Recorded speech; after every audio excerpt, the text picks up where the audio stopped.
नमस्कार। अनोखे रिवाज कार्यक्रम में आप सभी का स्वागत है।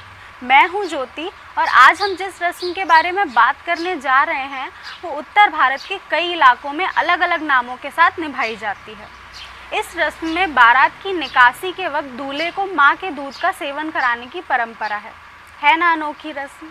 दरअसल स्तनपान मां और बेटे दोनों के बीच के संबंधों को परिपक्व बनाता है और उनके बीच के आंतरिक जुड़ाव को बांधे रखता है। लेकिन आश्चर्य की बात ये है कि ये रस्म सिर्फ बेटों के साथ निभाई जाती है, जहाँ पर बारात के निकलने के वक्त दूल्हा बनने से पहले बेटा आखिरी बार माँ का दूध पिएगा। जी हाँ, ये रस्म सुनने में जितनी अजीब है, निभाने में भी उतनी ही अजीब, और अजीब तो होगी ही। इतने बड़े बेटे को स्तनपान कराना माँ और बेटे दोनों के लिए ही काफ़ी असहज हो जाता है।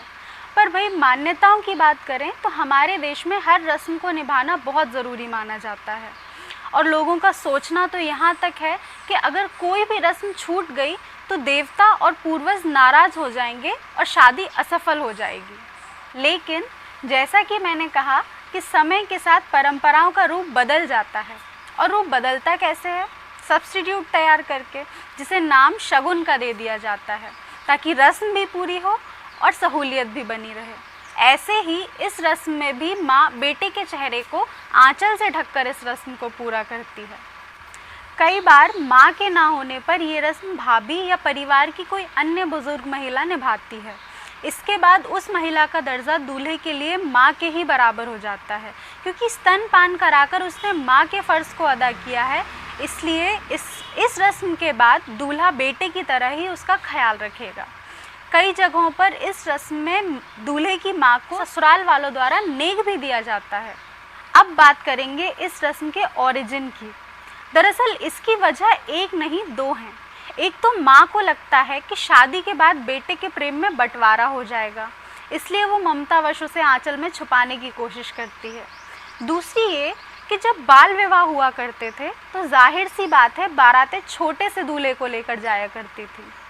कई बार विवाह कमिटमेंट्स पर भी हुआ करते थे, और पैदा हुए बच्चों की तक डलियों में लिटाकर शादियां कर दी जाती थीं, और लोग ज़्यादातर अपने गांव में शादी करने की बजाय दूसरे गांवों में करना प्रेफर करते थे। तो साधन ना होने की वजह से सफ़र भी लंबे हो जाते थे।